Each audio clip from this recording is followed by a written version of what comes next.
Hello, everyone. Thank you for coming to this session of Finding the Right Fit. My name is Claire Nold Glasser, and I will be presenting this session to you this evening. We are excited to have you here, and obviously this is a new way of doing this conference and doing my session. Normally I'm happily in a band room at Sammamish or a band room at Bellevue High, and now I'm coming to you from my home. So hopefully you are all in a comfortable place as well. My background is that I was a high school counselor for 15 years. The last school that I worked at was Bellevue High. And in June of 2002, I left the school district and began my practice as an independent college counselor.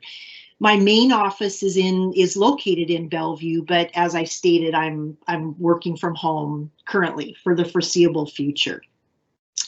One of the things that I want you to know right from the get-go is that our plan is for me to talk for about 20 minutes, and then we'll open it up for Q&A. And when we're all done, if you'd like a copy of this slide deck, my email will be on the last slide. And so if you just want to send me a message, I'm happy to send you a copy of this, because there's some links to resources that you may want to have. Questions will be answered as indicated on the screen, and there should be a place, I can't see it on my screen, but there should be a place on your screen where you are able to type in questions. And I have a couple of fabulous tech helpers who are watching that and will help us when we get to that point. So the first thing that I want to talk about is to not be scared by the stories. The fact is, the majority of colleges in the United States admit more students than they deny. And one of the things that's interesting right now is you may have seen on the news information about how applications have skyrocketed at some colleges. Partially the speculation is due to the fact that many schools are test-free or test optional for this current application cycle. The colleges where that's happening are highly selective colleges where the majority of students don't actually enroll, but it's kind of like the names of those schools are, what gets people's attention. But please know that if you bring an open mind to your college search process, you're going to have plenty of great college options available to you. I think it's important to look at some data. You see I have noted here the admission rate, the retention rate, the four-year graduation rate. Those are somewhat helpful pieces of information, but they can also be manipulated by the colleges. I think the first to second year retention rate, that's the number of students that come back after their first year. When I talk with students, I say, if it's less than 80%, maybe ask the school why that is. But admission rates and graduation rates can be manipulated. So you gotta be careful when you're looking at data, and I'm gonna talk more about that in just a little bit.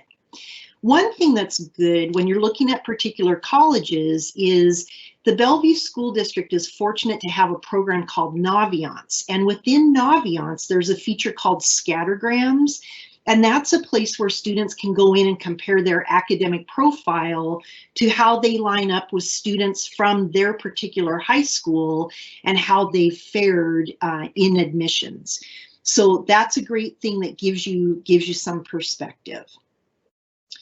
So, one of the things that we talk about pretty regularly, and the title of this session is, finding the right fit. And so it's like, well, what is fit? What does that mean? So I listed a variety of things that contribute to the fit. So, what is the environment like? Is it a big school, a medium school, small school? Is it, rural, urban? What's that environment like? Is it, a bunch of old buildings or a really modern looking campus? You know what I mean by that. For campus culture, one of the things that I like to do is look at what kind of clubs and activities the school offers its students. And all colleges will say, you know, if there's a club that you want to start that we don't have at our school, you know, get a couple of signatures from some of your friends and you can make it happen here. But I think it's good to look at, you know, what currently exists. You can also find information about like what percentage of students participate in intramural sports. You can find out what percentage of students participate in Greek life. And Greek life varies from different schools, have different structures of that, but you can get an idea of how big of a social presence is that on campus. The cost of the school is a really important part of fit. And one of the things that I feel really strongly about is I really feel like it's a gift for parents to determine what is affordable to them before their student starts applying to colleges. One of the things to know is that schools that are highly selective do not offer any scholarship money at all. They offer need-based aid, which is based on a family's financial situation, but they don't offer merit aid based on GPA and like strength of curriculum. Test scores used to be a part of that, figuring out scholarships and financial aid, but now because of the situation that we're in, those are not a factor. Last week, I attended a webinar by the author of a new book called The Price You Pay for College. And I would highly encourage you to get that book or follow the author and see what he has to say. One of the things to know is that colleges get involved in something called tuition discounting, and that's basically merit scholarships. So when you look at the cost of a school, like if you just search, you know, how much does it cost to go to the University of Washington, you're going to see a number, but that number might not necessarily be what you're going to pay. And I'm not going to talk any more about that because I know there's some good sessions on financial aid as a part of this conference as well. Back to the fit, you know, looking at academic programs, what do they have to offer that you're interested in? I think it's very important to look at the quality of the undergraduate, obviously the undergraduate education, including academic advising. Who is it at the school that's going to help you to be able to figure out what classes you need to take? Can you do study abroad? Can you do an internship? And will you be able to graduate in 4 years or 5 years or 6 years? So academic advising is very important, as is career services, because a lot of times we focus on what do you need to do to get into the school, but you also need to think about when you're ready to graduate, what's going to happen then. And then another element of fit is really looking at where can you go to grow and become your best and truest self. So one of the things that I share with students is this Sizing Yourself Up survey. And if you'd like a copy of this, when you email me for the PowerPoint, I'm happy to send you something that is similar to this. Or you can go and use this link yourself. And what it is it's a series of 30 statements such as, I learn best by listening and writing what I hear, or individual attention by teachers is important to me, or I prefer a college in a cool or cold climate. I want city life within driving distance of my campus. 30 different statements, and the student rates how much they identify with each statement on a scale of 1 to 10. And so that's kind of a neat way to just start to get your head around what might be some criteria that are important to you. And I think it's a fun activity. If you go to this website and you print out the survey, I think parents can do it how they think their student will answer, and then students can do it, and then it's a great conversation tool. The FISC guide, I'm going to grab, I have it right down here at my feet. I have the 2018 version. This is a book that FISC puts out every year that provides short overviews of over 300 colleges. So just because a school is not in the FISC guide doesn't mean that it's a bad school. He just selects certain schools. One of the things that's great to do with this book is to get 2 different colored highlighters, and one color can be the I like it color, and then the other color can be not so fond of that, because that can help give students an idea about what's important to them, traits and characteristics that they like. Colleges That Change Lives is obviously a website, and it's also a book. On the website, they have a really good section called News and Advice. The Colleges That Change Lives are schools that were identified, gosh, I want to say 20 or over 20 years ago by a person named oh my gosh, I just spaced out on his last name, but Lauren Pope, there you go. And he went around the country and researched colleges that he felt like do an excellent job at the undergraduate level, preparing students for success. And a lot of the schools that are in that book, when I first got it over 20 years ago, I was like, I haven't even heard of half of these schools. Now, fortunately, I've been able to visit most of them, and it's a really great resource to look at schools that might be considered hidden gems. I also think it's a good idea for students, to talk with people that you know who've been to college recently. When you talk to people like me or your parents, it may have been quite a while before we were at school. And I think it's great to just talk with them about, what did you like about your college? What did you not like?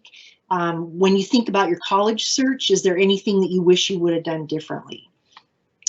So students, this slide is specifically for you. And I know that you all know the first bullet point anyway about, college admission is not a contest or prize, and how important it is to be a kind and supportive friend. If you have a friend that says, I'm thinking about going to Kalamazoo College, and maybe you've never heard of Kalamazoo College, of course, you're not going to be like, what are you even talking about, Kalamazoo? You're going to be like, wow, I've never heard of that school. Tell me about it. Be supportive and know that it's not a prize. And I have students who come back to me after they've been in college and they're like, I don't know why I felt like I needed to go to this school, because nobody cared, after I graduated. So it's like that bragging rights thing shouldn't be a reason for selecting your college. And that second bullet point, a positive college experience is more about you and the effort and enthusiasm that you bring to the school. And when you can connect with professors who become mentors and advisors, they can set you up in paths and directions that are going to be life-changing for you. So it's getting off the what'd you get and comparing yourself with your peers to having the confidence within yourself to say, I can do this. It's not about comparing myself and trying to be better than my peers, but being your best self. That's important. Talk with your parents about parameters that they have.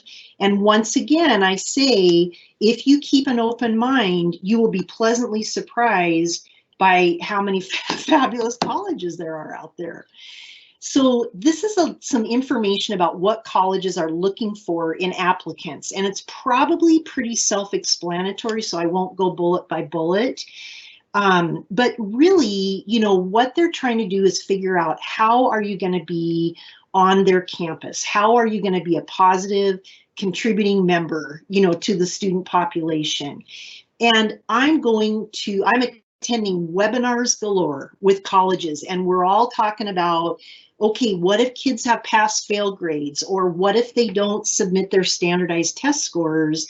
And what the colleges, they're using the word grace a lot. They're like, we understand this is happening for students all over the world, not just in the Bellevue School District. But they want you to be honest with them about what worked for you during online learning, what didn't work for you with online learning, how do you own that? And they want to know, how are you going to be contributing, how are you contributing to your own personal growth as well as to your community during these high school years? So who are you as a person? Yes, your grades are the most important thing that they're looking at, but they also want to know who you are as a person. Having a 4.0 guarantees nothing. They want to know who you are as a person. And one of the things too, that last bullet point that's interesting to them is how well you know their college. A lot of schools will have a question on the application that is, you know, why do you want to go to our school? And when you can say, you know, I emailed with Dr. Smarty Pants from the biology program, and she told me about the research that you're doing on the human genome, and that got me all excited. And so that is, yeah, it's good to be able to show them what you know. So parents, basically, you know, it's really important to listen to your child and recognize that this is a process. Let the process happen. A lot of students don't know when they're in 10th grade or 11th grade or even 12th grade, you know, exactly what they want to do, and trying to force it is not usually have a good outcome. We got to put our egos to the side as well. It's not about us, it's about where is the student going to thrive. I mean, it is about parents because you get to pay the, you know, the tuition and fees, but it's not about, oh, I'm a marvelous parent if my kid goes to the University of Bright Children. Be a safe haven for your child and their friends. Don't talk with them about college all the time. At the bottom of this screen or this slide, you can see it says, establish a college check-in time or update time and stick to the plan.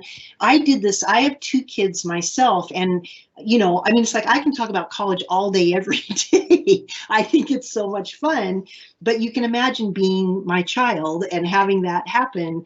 And so we had, when they were seniors, you know, we just said every Sunday afternoon when I would get home from work, that would be our college check-in time. And I'd be like, what are you working on? What have you done? They might say, I need your credit card to pay the application fee, whatever.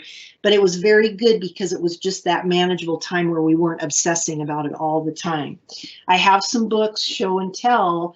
This is a book I recently got, you can see from the library, called You Can Do Anything, The Surprising Power of a Useless Liberal Arts Education.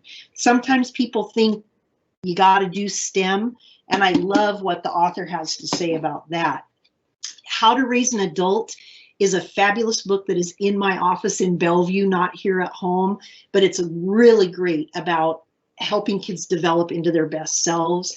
The Truth About College Admissions is a really good book that's kind of an overview and a guide through the process, and the authors of this are people who I have great respect for. The College Conversation is a book that came out recently, another one that kind of talks about the whole process. And then this book, Taking Flight, is about college for students with disabilities, diverse learners, and their families. So that's a great book as well. Yeah, and don't touch your kids' applications or their essays. The end. So here are some resources that you can use to help you with your search. The College Navigator is similar to something that you can find in Naviance called Supermatch. You put in a bunch of criteria and it generates a list of colleges for you.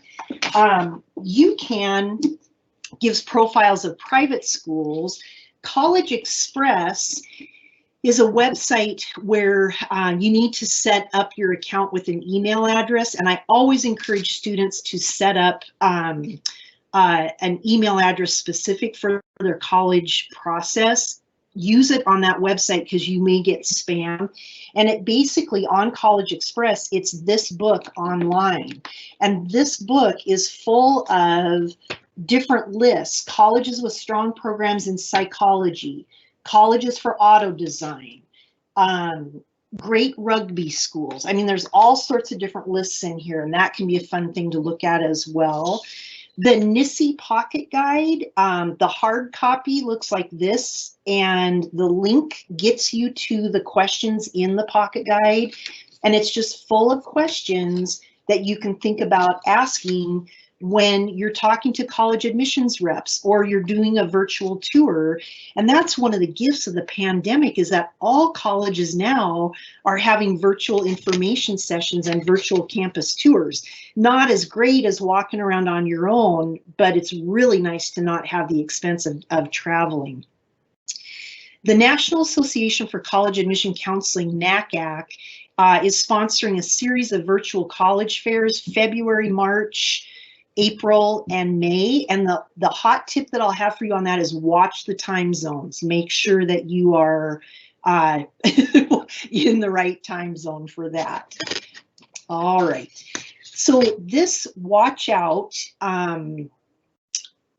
Be careful about invitations that come in the mail that want you to pay a lot of money to participate in some special summer program. A lot of times they are rip-offs. Their colleges call them pay to play. It's better to have a job or do community service in your local area. The third bullet point, watch out for the VIP college applications that seniors are going to get in the fall. What colleges are trying to do when they send those out is they're trying to get more students to apply so they can deny more students admission, so they can look like they're harder to get into, so they go up in the US News and World Report rankings. I just did a whole webinar this morning on college rankings, and so that's top of mind for me. Don't fall into the trap of college rankings. I could talk about that for a long time, but I'm running out of time. Students, colleges will ask if they can text you, and a lot of my students say no to that because it's just marketing, marketing, marketing, marketing. When you do get emails from colleges that you're interested in, it's a good idea to open them up and click around a little bit, because colleges are tracking that. So these are some things to think about. You know, again, owning your own process, choosing schools because they're good fits for you, not because the bumper sticker looks great on the car.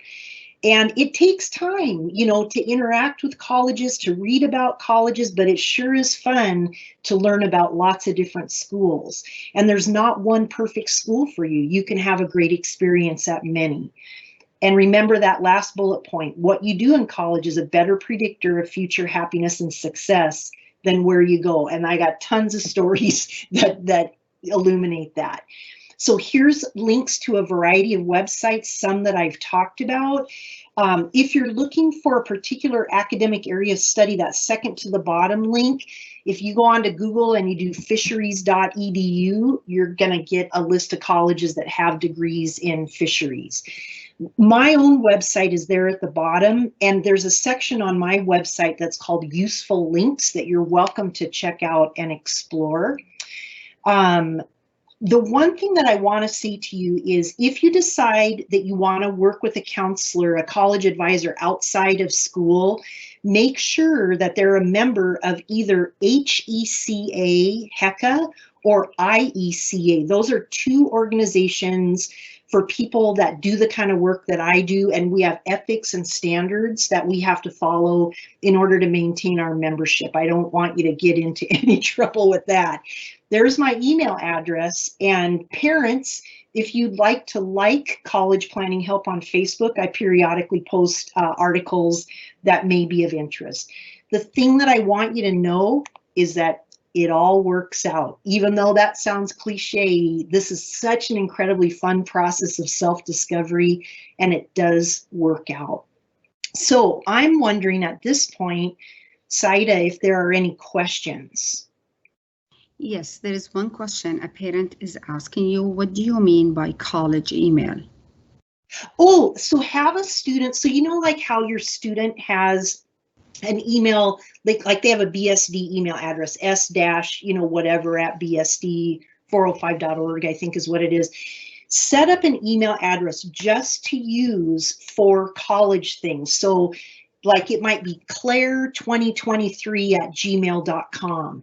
And so whenever, like if I go to a virtual college fair or a virtual info session or I sign up to take an ACT or an SAT, that's the email address that I'm going to put in, because I know that colleges are going to market to me.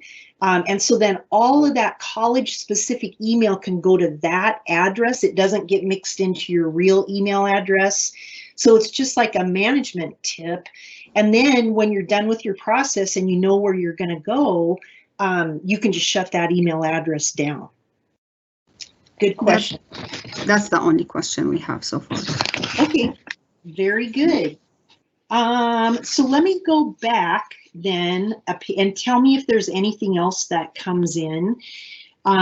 So I just I'll talk to you about these websites. College Navigator, that's that site that's brought to us by the US Department of Education, where you can go in and you put in criteria in the left-hand side.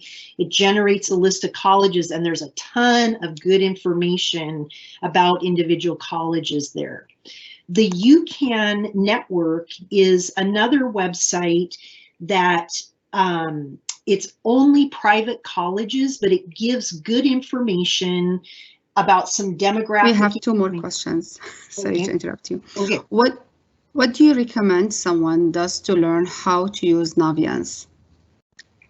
I would say talk to either your high school counselor or the college and career center person.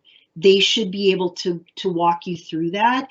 And I'm not sure if there's anything on high school websites that says, here's how to use Naviance, but that would be a super good suggestion to make, and ask them to put a document together that can help you know how to navigate that site. What if I know exactly what kind of school I want to go to, but have no idea what I want to study? Well, how can you know exactly what kind of school you want to go to and not know what you want to study? Because it seems like that would be a pretty big factor in your selection of what kind of college you want to go to. But one of the things to know is that most colleges, unless you're going into like engineering specifically, they have a pretty prescribed curriculum that you follow, but you don't even have to know what kind of engineering you want to do, because everybody takes a common curriculum their first year. But most colleges have some kind, like they might call them a core curriculum or general education requirements. And those are classes that you have to take to give you a diverse perspective of different subject areas. And one of the reasons why colleges do that is to help you develop your breadth of how you see the world, but it also helps you discover particular academic areas that you might be interested in. So that can be a really good question to ask, when you're visiting, if you're at a virtual information session. A good question to ask is, if I come into school and I'm completely undecided, how does your college help someone like me? And most schools have resources to help you with that. Good question. What if I think my GPA is too low to get into college? Well, one of the things that's really great is that we have a variety of options for colleges. So one of the things that you want to ask yourself is, why is my GPA what it is? And are you ready to be successful at a four-year university right away? Or might it be better to start at a two-year school like Cascadia College in Bothell, Bellevue College, the Seattle colleges? That can be a really good way to start. But you will find different colleges have different acceptance rates. So I would say look at colleges that you might be interested in. Again, you can use the scattergrams to help you kind of see, am I in the ballpark for this school? And that's another good question that you could connect with your high school counselor on is, if I have a 2.3 GPA, for example, where have students in the past who've had that GPA, where have they gone on to college? And another thing that schools look at is the strength of your curriculum. So if your GPA is low, but you've taken challenging classes, that would be taken into consideration by colleges as well. That's a great question. Is a college overall acceptance rate different than acceptance rate for into a certain major? Yes, yes, it is. So, and not all colleges track, you know, all of their majors, but like, for example, around here, sometimes people are interested in getting directly admitted to the School of Engineering at the University of Washington, or getting directly admitted into the Foster School of Business. And admit rates for those programs are lower than for the overall admit rate. And again, that's a really good question to ask the admissions counselors that you may be interacting with through a virtual information session. And know that you can access those virtual information sessions by going directly to the college's website. And if you look up campus visits, that's where the virtual information, you know, how to sign up and how often, how frequently they're having those sessions as well. So great.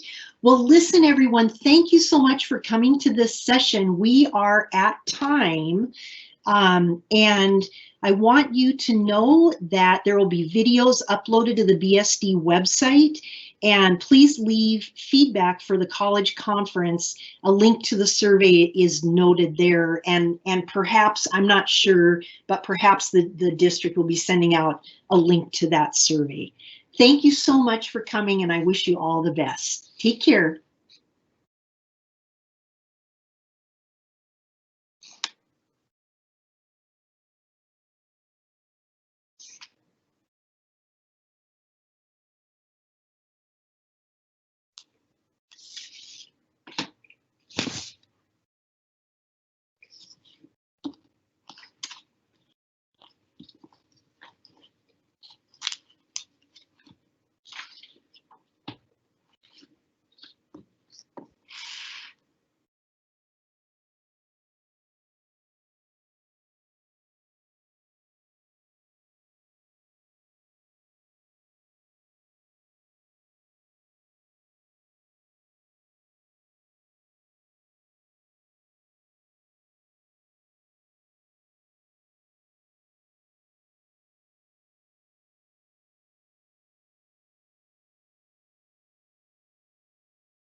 Are people still in the room?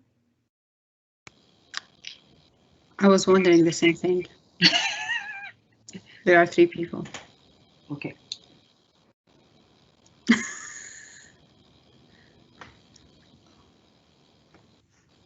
And the next session starts at 7:20.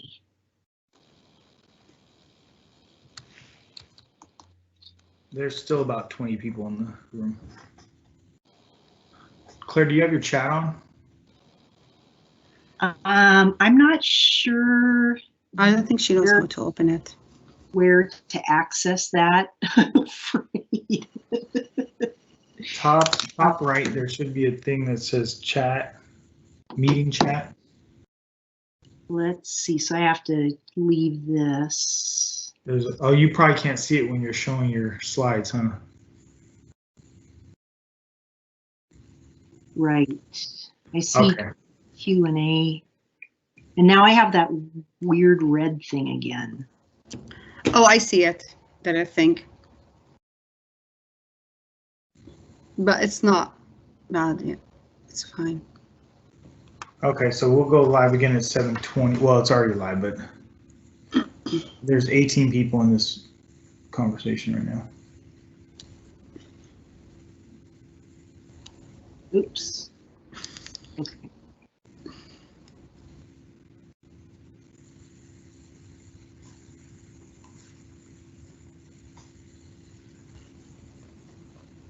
Thanks for flashing that 15-minute notice. Yeah, I wasn't sure if you saw that. I was bobbing my head up and down. So if you're talking, if there's a question coming up, like, do you want me to sign something for you so I don't have to interrupt you when you're talking? No, I think it went fine. Okay. Yeah, because it's like I got through the bulk of the content, and then I was just kind of filling time, before more questions came in. So yeah, that's there was many questions after that, but like we had to stop because they were not writing the questions from the beginning. They just put them at the end, the last minute. Is there a way to save those questions? I actually was publishing them, so all the questions were published. Okay. So maybe the ones we don't get to that you don't answer, Claire. Yeah. We don't publish, and then you can go in and answer them via text. You know what I mean? Yeah, and then how will people see those? Will they see my responses when they look at it on replay? I believe once you publish it, I think once you publish it, it'll say the question and then the answer to it. I don't know if it will show the questions if they're published or not published. I'm not sure how that's going to go. Well, when I click on publish, obviously it might be different from my standpoint. When I click on published, I see all the questions. Yeah. And then it says reply to it. So I'm guessing you can reply to them. You know what? When we're done with the third session, let's stay on for just a few minutes because I'm so anxious about losing the presentation. Yeah, like one of the questions, what was extracurriculum stuff you can do to get into colleges? Another person, what's the next step should I do after this meeting to attend colleges? This is what I think the questions were. I can go back.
We have 1 minute, Claire. Yep. Thanks.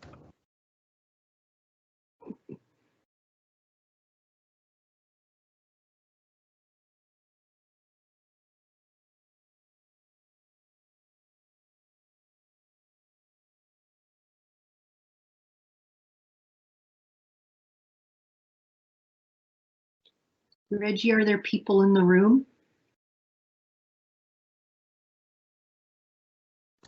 $42. Okay.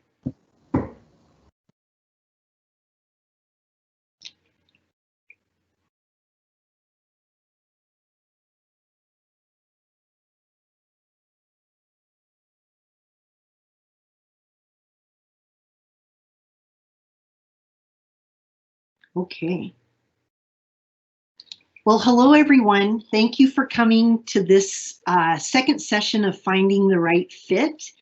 My name is Claire Nold Glasser, and I'm an independent college counselor. My main office is located in Bellevue, but you know, due to the global pandemic, I'm working from my office here at home. I was a high school counselor for 15 years, and in June of 2002, I left Bellevue High School and started my own practice. So I love the college process. I love working with kids and families and guiding them along this journey. One of the things that I want you to know is if you'd like a copy of this slide deck after I'm done, on the last slide is my email address. And so I'll be happy to send it to you if you'd like. As the session goes on, you can type in questions, and when I get to the end of the presentation, then we'll go into the Q&A and see if there are any questions that I'm happy to try to help answer. So the first thing that I want to start off with is just the don't be scared by the stories. It's so fascinating how last week, week before, you know, there's been this news rolling out about how some colleges have received so many more applications than ever before, you know, that's just skyrocketing kind of thing. And it's the schools that have names that we've all heard of, you know, that are highly selective, where the majority of students don't go to those schools. The majority of colleges, just like it says here, admit more students than they deny. This is a recent edition of the Chronicle of Higher Education, which is a highly respected trade publication for people in college admissions. And the cover says, "How to Survive the Enrollment Bust." I don't know if you can see that, but the article, you know, just talks about demographics and birth rates. And I was on a webinar, gosh, probably 3 or 4 weeks ago that talked about just this and how colleges are worried about, you know, where are the students going to fill their classes. So don't get freaked out by those stories that the media likes to use to make you worried. If you bring an open mind to your college search process, you are going to be pleasantly surprised. And one of the things to know is that this is not like a needle in the haystack adventure. You know, it's like there's not one perfect college for you that you have to find. You can have a fabulous college experience at many schools. One of the things that's good to look at is some data, some statistics of like, what is the admission rate of a school? Although colleges can manipulate that, and I'm going to talk with you about that in a little bit. I'm interested in the first year to second year retention rate. So what percentage of the freshmen are coming back for their second year at the school?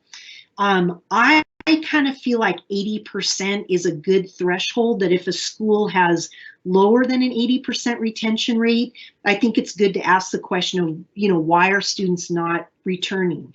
And there may be some very good reasons, like I have to stop out for a while to work to make more money so I can continue to pay for school, or, you know, whatever. There can be a lot of different reasons, but it's good to ask. I also think it's wise to ask about what is the 4-year graduation rate that a particular college has, And a lot of times that rate can vary by major as well. But it's a good question to ask because it's going to help families know how many years typically might we need to budget for paying for college. I also think it's great that the Bellevue School District features a program called Naviance. And parents, if you're not sure what Naviance is, have your students show you because they should know what it is. And within Naviance, there's a feature called scattergrams, where you can look up individual colleges and you can see how students from your particular high school fared. It's an X and Y graph. Part of the graph is GPA and part of the graph is standardized test scores. Now we know that standardized test scores are in a big shifting mode right now, but still I think looking at those scattergrams can give you some information, at least GPA wise, as to where yours falls as compared to students from your high school who have applied to that particular college. So we talk about this idea of fit, and these are, obviously the bullet points are some aspects of fit. So when I think about environment, I think about, is it a big school? Is it a medium school? Is it a small school? What does that environment feel like? Geographically, where is it located? Is it an environment that, like, I have two kids that have gone to college, and my oldest child, when he was in his search process, he's a very hardcore outdoors person. And so access to a ski area was the most important criteria for his, which made me really happy. Great, we're going to ski for college. Perfect. Anyway, so looking at that, looking at the campus culture, one of the ways that I like to look at that is by looking at clubs and activities and seeing what the school has to offer there, because that can give you ideas about, are there people that have similar interests as I do? I was meeting with a student yesterday and she talked about, she did a virtual visit at a school and they talked about their unique cheese club. And then she did another virtual visit and they also talked about their unique cheese club. Neither school was in Wisconsin, by the way, but it's just kind of fun to look at what kinds of clubs and activities do they have. A lot of times schools can talk about what percentage of students are involved in intramural sports or what percentage of students are involved in the Greek system and whether or not that's a social, where you live in a sorority or a fraternity, and what is that like? And, it's interesting because that also makes me think about problems around hazing. And you can certainly Google that, and I do that often, especially at larger schools. I'll say, Pennsylvania State University hazing, and then I'm going to see if there have been recent incidences with problems around that. Cost of the school, of course, is a really important part of the fit. There is no merit scholarships given at highly selective colleges. Highly selective colleges offer need-based aid, which is based on your family income and assets, but they don't give scholarships for good grades. So it's really important to know what you can afford, and figuring that out sooner rather than later is going to help your student to know what colleges they should apply to. I know there are sessions related to paying for college here at the conference, so make sure that you do that. Every college in the United States has something called the net price calculator on it, where you can go, like, if you are a junior or parents of a junior, once your taxes are figured out for 2020, you can go into the net price calculators, put in that information, and get an estimate of what you would likely pay at a particular school. Academic programs, of course, if you think about, I might like to study education, or I might like to be a music teacher. I was doing some college research earlier today on those areas. I might like to be a school counselor. So looking at what kind of academic programs a college has to offer that might be of interest to you is good. You don't have to know exactly what you want to major in. Typically, when you go to college, some schools will require, like if you're thinking about engineering, they might require that you get into that program your first year because there's a very set curriculum, but you don't have to know what kind of engineering you want to major in because that's what part of what they expose you to in your first year. But you don't have to know for sure this is what I'm going to major in. I think it's really important to ask questions around academic advising. Who is it at the college that's going to help you select your classes? Who in the college can you talk to who will say, yeah, if you want to do a semester study abroad program, you know, look at these programs and you can still graduate in 4 years. And then looking at career services, what do they have to offer to help students, you know, get their first job or get internships? And I think it's great to ask professors, you know, where are your alumni working? Where did they do internships? Where are they going to medical school or law school? So a lot of times we focus on what do you have to do to get in, but I want you to also be thinking about what do you do when you get to that other end of the pipeline and it's time to either go on to graduate school, professional school, or enter into the world of work. And that last bullet point is really important. It's thinking about in what kind of environment can you grow and become your best and truest self. So it's not that the harder a school is to get into, the better it's going to be for you. That is a myth for sure. So when we talk about finding your fit, one of the things that I have students do is start with the Sizing Yourself Up survey. And this survey is available at the link that I listed there. And it was also developed by the person who puts this book together, the Fisk Guide to Colleges. This is a 30-item survey that has statements on it that students rate on a scale of 1 to 10.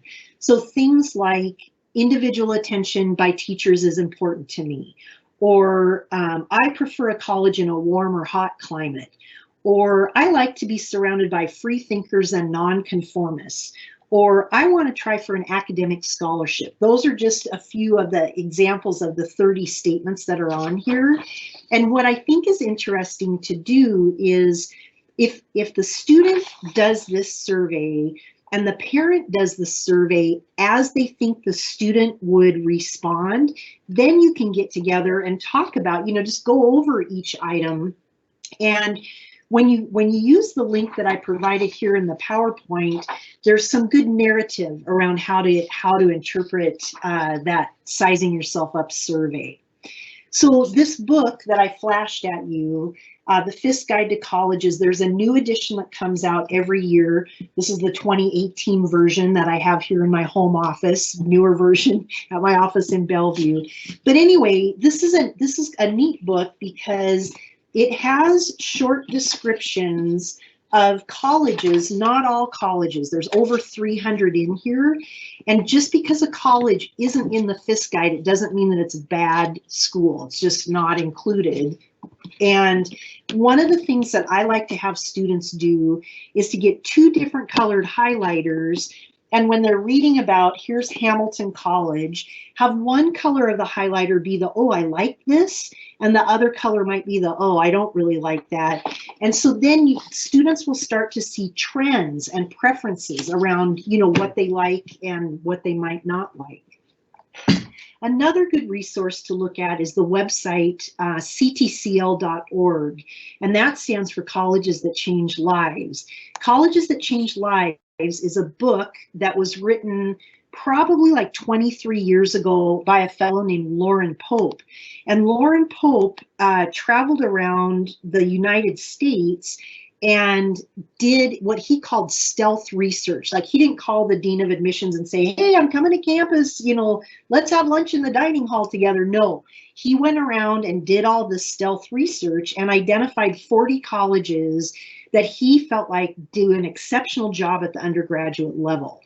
To be honest with you, when I first got that book, I looked at it and I thought, I've not even heard of half of the schools in this book. Now I've been in the fortunate position where I've been able to visit most of the schools that are in the book, and they are hidden gems, and they usually have good scholarships as well. So it's a great resource, and there's just good information on that website. I think it's great to talk with people who have recently gone to college, who they've recently gone through the process, just to see what they have to say about their experience. So students, this is a slide for you, and I know that you know this already, but college admission is not a contest or a prize.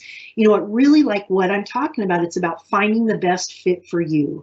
And I love it when students, you know, pre-pandemic would go and visit colleges, and I might have 2 students visit the same college, and one comes back saying, ugh, you know, I couldn't stand that place. And the other student is like, oh my gosh, I thought it was great, you know. And so it's like everybody has different fit, different criteria. And what's important is that you're a kind and supportive friend. You know, you might have a friend who talks about a school that you've never heard of before. And instead of being like, well, I've never heard of that school before, it must be dumb, you can say, gosh, I've never heard of that school before. Tell me more about it, because your friend might know more about the college than you do. And I think that that third bullet point of what'd you get versus I can do this. What I mean by that is, don't compare yourself to others. What'd you get? You know, what'd you get on your test? What'd you get on your grades? What'd you get on your, you know, SAT? What'd you get? What'd you get? That doesn't matter. What matters is that you bring your best self to your college process. You bring your best self to school. I know that it's hard. I know that it's extra challenging right now. And you know what? Colleges know that too. Make sure that you talk with your parents about if they have any parameters around how far away they want you to go from home, budget, you know, those kinds of things. It's good to talk with them about early in the process. And like I keep saying, keep an open mind, because you are likely to discover some schools that you might not have heard of right now. So what are colleges looking for in applicants? You can see a list of items here. One of the questions that is on a lot of people's mind is, what about ACT or SAT testing? There is a website called Fair Test, that's F-A-I-R test.org, and they do a really good job of keeping their list updated around colleges and their decisions to be test optional or test free. So that's an important thing to think about and talk with colleges about. If you are considering attending a college in another country, not in North America, you really want to pay attention, because those schools typically have some kind of testing as a requirement. They used to have subject tests. Now we no longer have subject tests. So you want to be communicating with international admission representatives at those schools about, are you going to look at AP scores or ACT, SAT? Anyway, that's an important thing as far as testing is concerned. Colleges, the most important thing to them are your grades and the curriculum that you've taken. And colleges always say it's an appropriately challenging curriculum based on the context of you. You know, where are your strengths and the opportunities that your particular high school has to offer. They also want to know, who are you as a person? How do you contribute at school, academically, intellectually? What are you curious about? What have you done to explore your curiosities? What are you doing in addition to going to school? And I know that it's challenging, you know, being in the global pandemic, to be involved. You know, sports are starting to come back a little bit, but gosh, I've really enjoyed talking with students about how they've been able to continue on with clubs. You know, virtually, it's different. It's different for kids all over the world, but staying engaged is a really important thing to do. One of the things that colleges also want to know is, how well do you know their college? So a lot of times on college applications, there'll be a question that says, why do you want to come to our college? And if you can say things like, you know, when I was a junior, I did a virtual information session and I did a virtual campus tour. And then I emailed, you know, Professor Smarty Pants in the math department, and she told me about the research that's going on, and that sounded really interesting to me. So you're showing the college that you know about them. Colleges want to admit students who they think are going to enroll. So parents, here's some hot tips for you. It's really important to listen to your kids. And I know, you know, as a parent of two, I had to take my own advice. I had to recognize that it was a process, and I had to put my ego to the side. It's important to be a safe haven for your child and their friends. When people get together, you don't have to say, where are you thinking about applying to college? What are you, blah, blah, blah. I mean, kids need space where it's not about college all the time. This is a great book that I recently read called You Can Do Anything, The Surprising Power of a Useless Liberal Arts Education. It is great. Sometimes we think that STEM is the only area that we should be encouraging students to study. And I love this book because it takes a little different tact on that. How to Raise an Adult is a book that's in my office in Bellevue, but it's a very great book about helping kids develop into adults. The Truth About College Admissions is another one of my favorite books that talks about the college process. The College Conversation is a new book, again, that talks about kind of the college admission process, big picture, but there's detail. And this is a great book, Taking Flight, Colleges for Students with Disabilities, Diverse Learners, and Their Families. So that is a great one. Parents, I also think it's very wise for you to establish a college check-in time where you can get updates. So when my kids were seniors in high school, in the fall, before they got their application submitted, every Sunday evening was college check-in time, because otherwise, I mean, I love the college process, so I'd be talking about it with them all the time, and that's not healthy. But we had that set check-in time. I could say, how you doing on your applications? They could say, I need your credit card to pay for the application fee or whatever. But it was really good to have that dedicated time, so I wasn't nagging them all. No, they would never say that I nagged them, but ha. And then that last bullet point, you know that your child's applications and essays are their own work. So beginning your college search, there's a great website called College Navigator. There's also a feature within Naviance called Supermatch. And that is, there are ways that you can go in and you put in different criteria and it generates a list of colleges for you. The College Express is a website where you have to set up an account to be able to access all of it. And I always encourage students to set up an email address just to use for their college stuff, because they're going to get so much marketing and sometimes spam as well. So like I might say Claire2023@gmail.com, and I use that when I'm visiting websites that are asking me to set up accounts. I'm using it if I take the SAT or the ACT. I'm using it anytime there might be marketing connected to what I'm doing. College Express, part of it is based on this book called The College Finder. And in this book, it's full of lists. So American universities outside the United States, honors colleges, making a large school seem smaller, distinguished engineering programs. I mean, there's so many different kinds of lists in here that it's fun to look at. But again, you can access that through College Express. The NISI Pocket Guide is this guide right here, and the link that I gave you obviously takes you to the English version of the guide, and in the guide are just a bunch of different questions that you can think about asking colleges.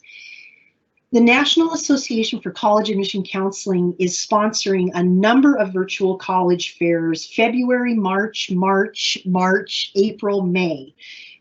So you can go onto the website and get more information about that. Just make sure that you watch the time zone. Those college fairs have hundreds of colleges at them, and you can pick and choose which schools you want to interact with. In the fall, colleges did virtual visits at high schools as well, and I'm not sure if that's going to be happening in the spring, but students can certainly look for that. Watch out. These are some things that I want you to be careful about. Second bullet point, like I said, set up an email address just for college stuff. The first bullet point, I know a lot of my juniors have been getting things in the mail, these beautiful envelopes, beautiful font, from programs that are trying to get you to pay money to participate in over the summer.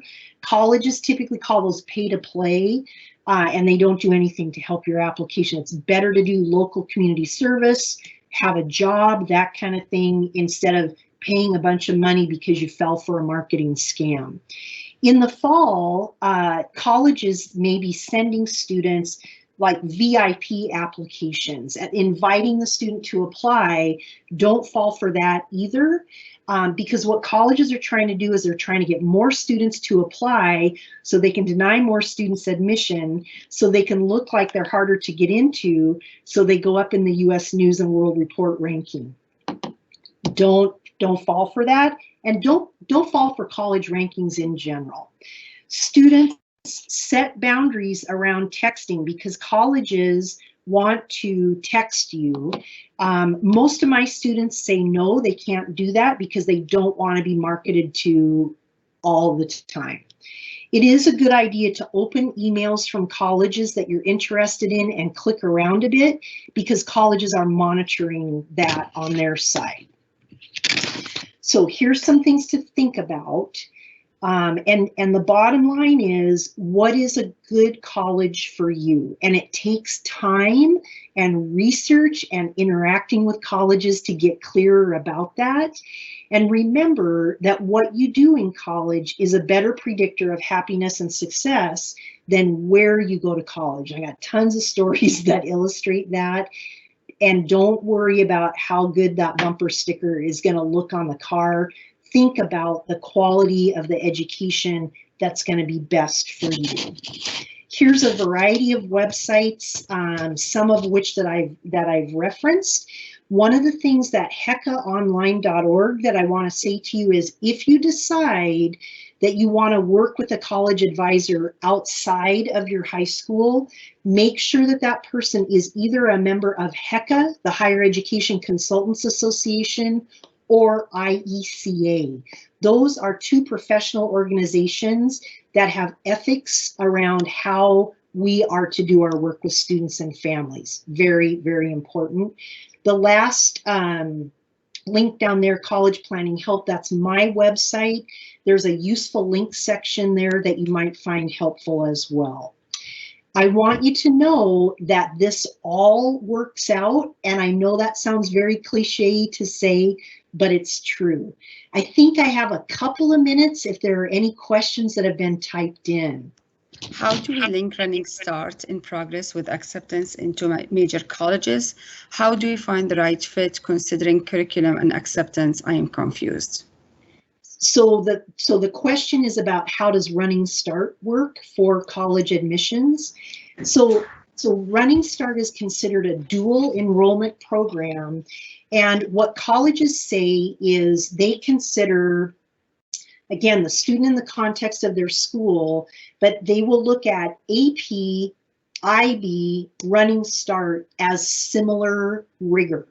And there's lots of discussions about, you know, is it better to do Running Start or is it better to do AP or IB? And it really, the best thing is to do what's best for the student and their style of learning. And I know it's kind of hard to differentiate right now that we're in, you know, online learning land. Students that do Running Start take, you know, they get more credit in a shorter period of time, but they're have to be more autonomous and more responsible. So again, it really depends on the student. Dual enrollment classes, like what we call Running Start, exist all over the United States. So that's a very understandable question to ask when you're talking to admissions representatives. Did that answer that question? Will the chances of being admitted to lower, would admitted be lowered if you have, if you don't have a major? No, nope, not at all. Because oftentimes if you are going in undecided, like on a college application, they will ask a question, what are you interested in studying? But they're not going to hold you to that. If you are applying, let's say to the University of Washington, and you put engineering or business as your first choice school or first choice major, you will be considered for direct admission into those programs. And they admit a small number of students directly into those programs, but you don't have to know your major. And I hope you don't know for sure your major, because there's so much that you're not exposed to in high school that when you get to college, you might find something that you're interested in that you didn't even know existed. So have an open mind on that front as well. How much does the standardized testing affect acceptance into colleges now after the changes recently made? Yeah, well, so colleges who are test free are not looking at scores at all. Colleges that are test optional will look at scores if you submit them, but the number one most important criteria is GPA and the rigor of the curriculum. So what all colleges are saying is they would rather see an interesting person who's used time that they might feel like they should do, like test prep. They'd rather see them doing something more interesting that develops them as a person rather than spending time on test prep. If you take the ACT or the SAT, before you submit your scores to a college, you need to make sure that they are well above average, because if not, they're not going to help you in the admissions process at all. So we are at time. My email address is there for you to see if you want a copy of the slide deck. Feel free to email me. For parents, I have a Facebook page, College Planning Help. You're welcome to like that. And here's information about a link to a survey so you can give feedback about your experience tonight. Thank you so much for coming to this session, and I wish you all the best. Take care. Bye-bye.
Are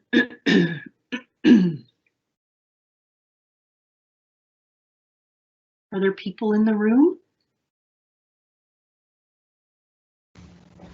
Last time he said 71. In this session? Oh, now it's 40? Okay.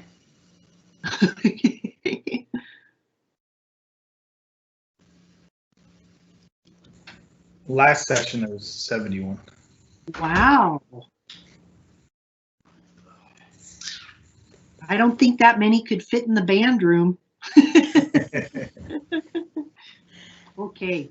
All right, here we go. 8 o'clock your time. Very good. Hi, everyone. Thank you so much for coming to this third and final session in the Bellevue School District College Conference. My name is Claire Nold Glasser, and you're going to be hearing from me for about the next half hour. I'm what's called an independent counselor, an independent educational consultant. I was a high school counselor for 15 years. My last school was Bellevue High, and I left there in June of 2002 and started my own practice because I love the college process so much. So my main office is in Bellevue, but now because of the global pandemic, I'm working from my office at home. If you want the slide deck, when we're done with it on the last slide, I have my email address. So it's no problem if you want to email me, I'm happy to send it to you because there's a variety of links that you'll see in here. And I think they might work if you click from the deck. And then what I'm going to try to do is get through as much content as I can. And then if you have questions, type them in. And I'll work on answering those at the end of the session. All right, very good. So the first thing that I want to talk to you about is just don't be scared by the stories. You know, a couple of weeks ago, news broke about some colleges getting so many more applications this year, because many schools have gone test blind or test optional. So students submitted more applications, but the schools that they tended to submit more applications to they're really hard to get into schools. So, the majority of kids don't go to those schools, but the media likes to spin it, so it's like a big story. The majority of colleges admit more students than they deny. And if you look at, this is a publication called the Chronicle of Higher Education, and this is a well-regarded trade periodical, I guess, for people in higher education. And the cover of this issue from January 22nd is How to Survive the Enrollment Bust. Hopefully you can see that. I participated in a webinar, gosh, I don't know if it was like maybe 2 months ago, that talked about the decline in high school graduates, demographics related to birth rates, and where people are migrating to in the United States. And it's very interesting. I was on a webinar on Sunday, and Rick Clark, the Dean of Admissions from Georgia Tech, which is a hard school to get into, he just kept underlining this thing of colleges need students. Colleges need students. And so if you bring an open mind to your college search process, you're going to probably discover some schools that are hidden gems if you can help yourself not fixate so much on the schools that like everybody's heard of kind of thing. So I think it's good to look at some data from colleges. They can really manipulate the admit rate, and I'm going to talk more about that in just a little while. But I think the first year to second year retention rate is something to consider. That's the percentage of freshmen who come back for their second year of college. And I tell my students typically, I'd like to see a school that has an 80% or above retention rate. If it's below that, it just means ask questions about why that is, because sometimes people might need to stop out for a while to work, to be able to pay for college, or, there's a family situation where they need to stop out for a while. So it doesn't mean that the school's bad. It just means that you need to ask questions. And I also think it's good to ask about what the 4-year graduation rate is of a college, because in general, if they say, and our graduation rate is blah, blah, blah, they're talking about the 6-year graduation rate. So the 4-year graduation rate on average, national average, is between 50 and 55%. So that's a good piece of information to know. I think it's also great for you to compare your academic profile to other students from your home high school to see how you compare to students who have applied to particular colleges. And the way that you do that is there's a feature within Naviance called scattergrams. Parents, if you're not familiar with Naviance, have your students show it to you, and you'll be able to find scattergrams in there, and you'll see it's an XY graph. You look up a particular school, you'll see this XY graph. This is GPA, and this is standardized test scores. And even though standardized test scores are in a state of flux right now, you can at least kind of get an idea of, like, are my grades in the ballpark, you know, for this particular school? And your school counselor can be a good helper with that as well, to ask them about that. All right, so we talk about this idea of fit, you know, and what is involved with fit or finding your fit. So I listed a variety of items here. You know, with the environment, I think about, you know, small school, large school. Is it in, you know, the rainy Pacific Northwest? Is it in, you know, snowy Minnesota? Is it in palm tree land, Arizona? You know, what kind of environment do you feel like you're going to enjoy? Campus culture, you know, what is it like to be a student at that school? Is it a really sporty culture? Is it really competitive? You know, what percentage of students participate in intramural sports? What kind of clubs and activities are there? Are there a lot of, like, theater productions or dance recitals? You know, that can help you get a sense of the culture of the school. And again, you know, I like looking at the clubs and activities so I can see, you know, are there clubs related to specific groups that I might identify as being a part of. Cost of school, of course, is a major important factor, you know, related to fit. And one of the things to be aware of is that schools that are highly selective do not give any merit scholarships at all. They totally focused on need-based aid, which is determined by a family's financial situation. So if you're thinking about applying to some very hard to get into schools, and just know that scholarships are not going to happen. Same thing is true when students look at public schools in California. The UCs are very happy to have your out-of-state tuition dollars, which is like double the tuition. I don't think that's a very cost-effective measure to take, in my humble opinion. But the reason why they do that is because your taxpayer dollars are not going to support education in California. They're going to support education in the state of Washington. And then looking at what kind of academic programs does the school have to offer that might be appealing to you. There have been a couple of questions in previous sessions around, what if I don't know what I want to study? That is totally okay. A lot of times, when I'm talking with students in high school, they might know more what they're not interested in studying, and that's a good piece of information as well. But I do think it's fun to look at different academic programs and explore and see what they have to offer, read about classes in a particular major, and see how you feel about that, because it can be a good indicator of areas of interest as well. I think it's really important to find out about academic advising. Who is it at the school that's going to help you pick your classes? Who's going to help you keep on track to graduate in 4 years or 5 years, depending on what your plan is? Sometimes there are schools that have a co-op component of a major. Frequently, I'll find that in engineering, but there are schools that are co-op focused, like Northeastern in Boston, Drexel in Philadelphia, Rochester Institute of Technology in upstate of New York. They all have co-op or internship placements as a part of their academic program. So those students are graduating in 5 years, but they're coming out not with only a degree, but actual practical work experience in their field. And a lot of students may get their first job offer from those companies where they have that experience.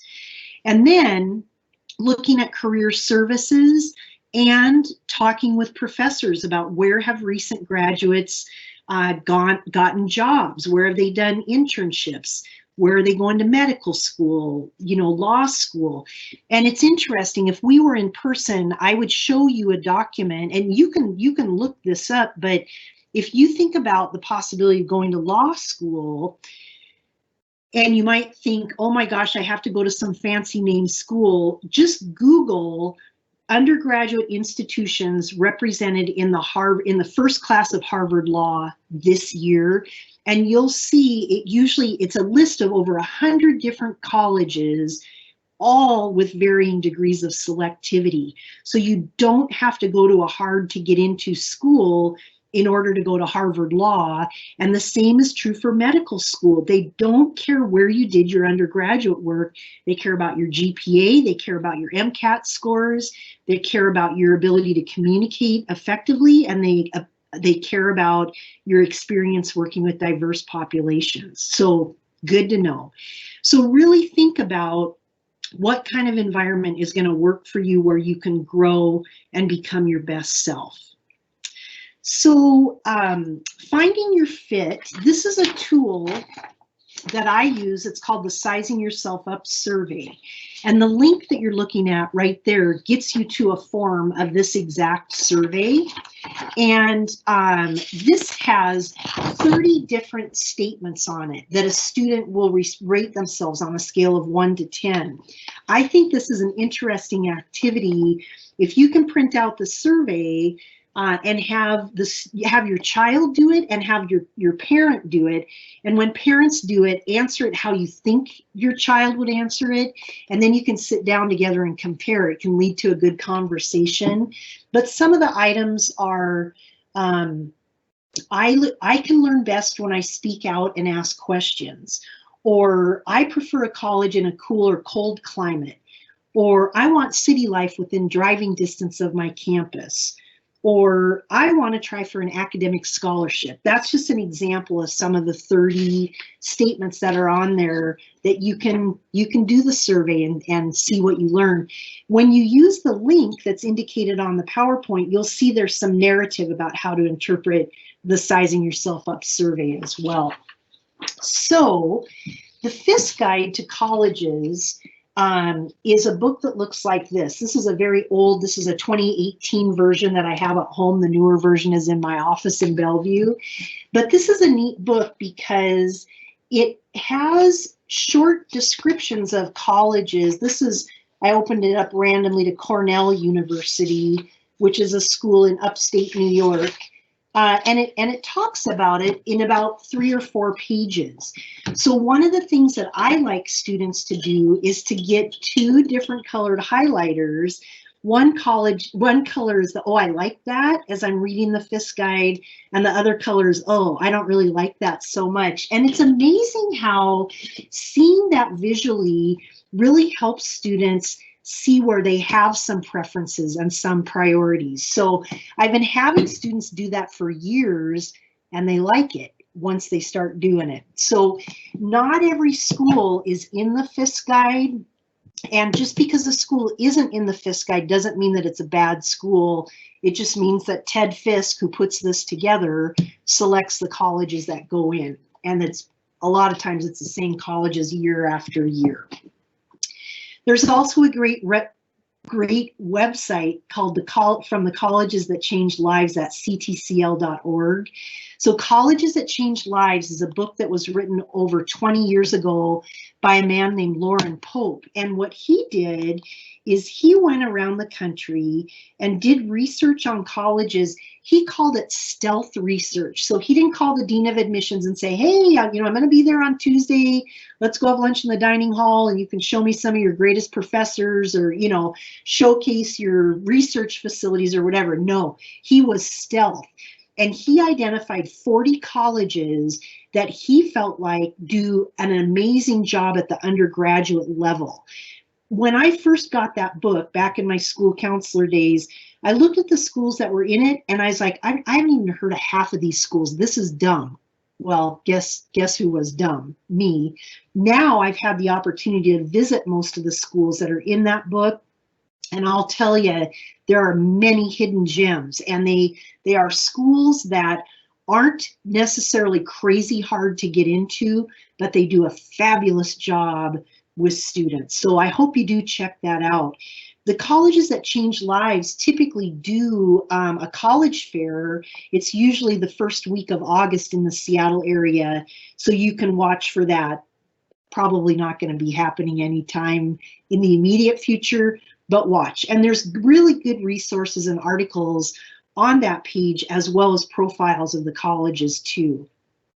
I also think it's good to talk with people who have been in college in the last 1 to 7 years, because you can ask them what their experience was like when they did their college search. What did they like that they did? What advice do they have for you? Students, this is a slide for you, and I know that you know this already. College admission is not a contest or a prize, because it's about finding what's going to work for you, right? And I think it's really important to be a kind and supportive friend. You might have a friend who comes to you and says, gosh, I found this great school in Maryland called McDaniel College, and it is so awesome. Don't be the jerk that's like, well, I've never heard of McDaniel College, but he must be dumb. No, you can say, wow, I've never heard of that school before. Tell me more about it. And maybe you learn about a school that might be a great fit for you as well. So it's not about that third bullet point, the what'd you get? It's not about comparing yourself. What were your grades? What was your PSAT score? What'd you get? What'd you get? What'd you get? Don't go there. It's all about you saying, I can do this. I'm going to bring my best self to high school. I'm going to bring my best self to what I'm doing outside of school. And I know we're in this funky time with this global pandemic. All the colleges know that as well. But be true to yourself. Own your own process. I think it's very wise to talk with your parents about any parameters they might have for you. It's super great if they can say, here's the budget that we have, and you work within that. And like I say, keep an open mind, and your attitude and enthusiasm and curiosity is what's going to make your college experience a great one. So what are colleges looking for in applicants? You can see I have a list of a variety of things here. The number one most important thing, as you all know, is GPA, followed by strength of curriculum. And what colleges all say is they want it to be an appropriately challenging curriculum, having a 4.0, taking every AP class, doing an IB diploma. That doesn't guarantee you admission to any particular college. And so colleges want to know, who are you as a person as well? What are you curious about? How do you explore those curiosities? What are you like as a student in the classroom?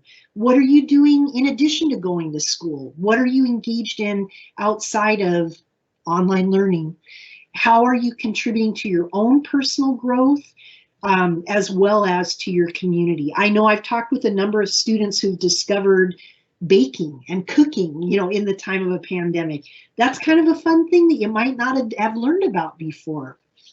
Colleges also want to know how well you know their college. A number of schools will have a question on their application that says, why do you want to come to our school? And if you can say, You know, when I was a junior, I did a virtual information session and a virtual tour that got me interested in your school. Then I emailed Dr. Smarty Pants from the anthropology program, and she told me about the fabulous research that's going on discovering lost civilizations in Afghanistan. And you know, through those things, I've learned that I'm really interested in your school. Showing a college what you know about them is a good thing, because colleges want to enroll students who they think are going to come.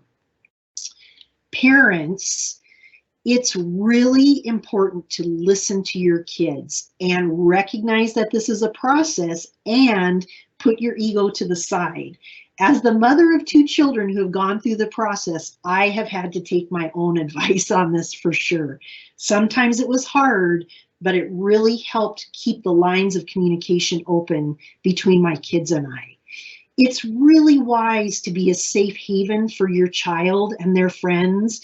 So, you know, you're not talking about college all the time. You're not grilling their friends about, you know, what are you doing activity-wise, and, you know, how are you taking practice tests, or, you know, it's like, just be a safe haven, because everything doesn't have to be about college. I have some books to recommend. This is a great book called You Can Do Anything, and the subtitle is The Surprising Power of a Useless Liberal Arts Education. So if you think that your kids should only be looking at STEM degrees, I want you to read this book. And if you're worried that your student says that they want to major in history, read this book as well. Another book that I love that's in my office in Bellevue is called How to Raise an Adult. I can't recommend that book enough. It is really great for parents to read. The Truth About College Admissions, A Family Guide, is a great book that gives you an overview of the college process, and it's great. The authors are fabulous people. Another good book is The College Conversation. This came out, I think, in the fall. Great authors there as well. This book is called Taking Flight, and it's information about college for students with disabilities, diverse learners, and their families. So Taking Flight is good. I also highly recommend that you parents, when your kids are seniors, set up a weekly college check-in time. When people are juniors, maybe like once a month might be good. But I did this with my own kids, where Sunday evenings I would say, okay, tell me how you're doing on your applications. Do you have any questions for me? Do you need my credit card to, you know, pay for the application fee, that kind of thing? It was really good that we had that dedicated time, so I wasn't nagging them all the time, because obviously I could talk about college all day, every day. And if you were my children, you didn't want to hear that all day, every day. So, and then of course, the last bullet point, you know that already. Your kids' applications are their own and their own work. So College Navigator is a great tool that you can use. There's also a feature within Naviance called Super Match, which is similar to College Navigator. You can put in certain criteria and it generates a list of colleges for you. UCAN is a website that you can look up, and I actually have it, I think, on another slide, and it gives you profile information of private colleges only. College Navigator and UCAN are really good for getting detailed data information and what majors are offered. College Express is a great website, but you should set up a college email address before you create your account in College Express, because you can get spam from that website. But part of it is this book called The College Finder. And this book is nothing but lists. So excellent colleges in or near Denver, great value colleges, great gap year programs, unusual majors. I mean, there's hundreds of lists in this book that are helpful, and again, you can access them via the College Express website. Virtual college visits are great to do. That's just a gift of the pandemic, that we don't have to spend the money, you know, to visit schools. This is the NISI Pocket Guide, and you have the link right there. It just is a set of questions that that students can ask when they're interacting with a college admissions person. Also, there are a series of virtual college fairs brought to us by the National Association for College Admission Counseling that are, the next one is February 28th. And then there's a couple in March. One of them in March is a STEM focused fair. Another one in March is a performing and visual arts focused fair. The thing that I'll tell you is that they go through May, watch the time zones. There are hundreds of colleges that sign up to be in attendance at these virtual fairs. You don't have to interact with every single college. When you set up your account, use that college email address that you've set up, because you're going to get a lot of marketing from colleges, and interact with schools that you might be interested in, and maybe interact with a few that you've never heard of before, because you might be pleasantly surprised. Watch out quickly. There are invitations to programs that have been sent out to juniors recently. They're beautiful envelopes. The student's name is in script. There might be like a foil embossed logo on there. And they're inviting the student to participate in summer programs that colleges consider pay to play. I don't think they market them as like, this is going to look really good on your application. And I don't believe it. It's better to have a job or do community service locally than it is to pay thousands of dollars to go to Washington, D.C. for a week to learn about the government. So just be very careful with those. There's my piece about setting up that email address for college. When you are a senior, be careful. In the fall, you're very likely to get these like VIP college applications. And you'll get an email from a college that is giving you, that's telling you they know how fabulous and wonderful you are. Therefore, they've already filled out part of the application for you. You don't have to send in an essay. What they're trying to do is to get more students to apply so they can deny more students admission, so they can look like they're harder to get into, so they go up in the US News and World Report rankings. Which takes me to the next bullet point of don't fall for the trap of rankings, right? And I just did a webinar this morning that talked about how misleading they are. Set boundaries around texting. Colleges will want to text with you. It's okay for you to say no, that you don't want to be marketed to in that way. If you are getting emails from colleges that you are interested in, it's a good idea to open those emails, click around a bit, because they're monitoring that from their side. So bottom line here is just think about your own college. What's going to be the best fit for you, not the bumper sticker, what's going to look good on the car, but having your own educational experience be the priority. That's where it's at. And what you do in college is a better predictor of future happiness and success than where you go. Variety of websites listed here. I do want to say, if you're considering working with a college advisor outside of your high school, make sure that they are a member of HECA, Higher Education Consultants Association, or IECA. Those are both professional organizations that have ethics that we need to subscribe to and follow. So that's just a word of advice there.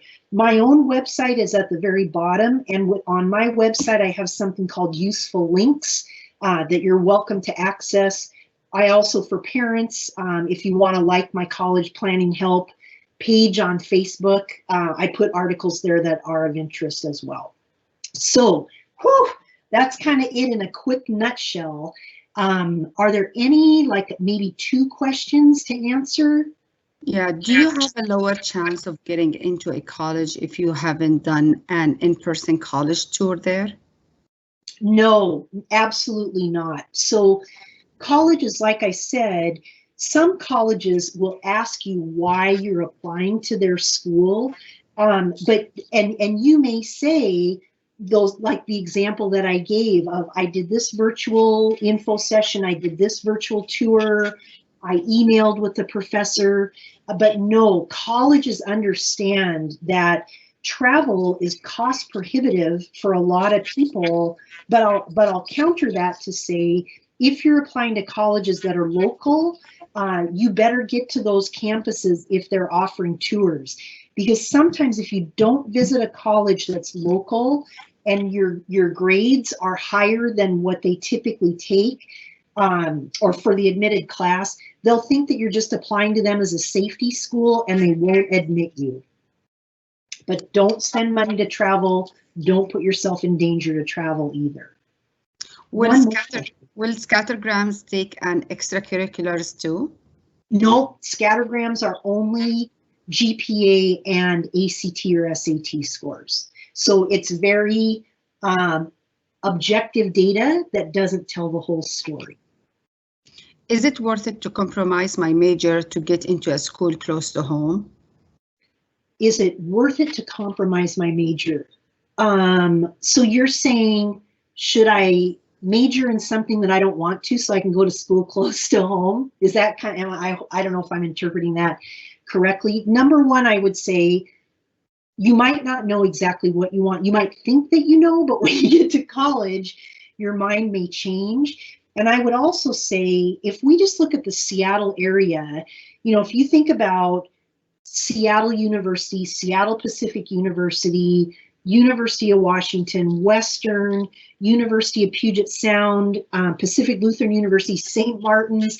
I mean, those are all within easy driving distance, and they offer tons of different majors. So I would say you got a lot of options close to home. Very good. All right, so I think we'll call it there. But thanks again for coming to my session. And like I said earlier, if you want the slide deck, I'm happy to send it to you. There's information on this slide about a survey that's available for you to give your feedback on this evening. And I wish you all the best in your college process. Thanks so much for coming out tonight. Take care. Bye.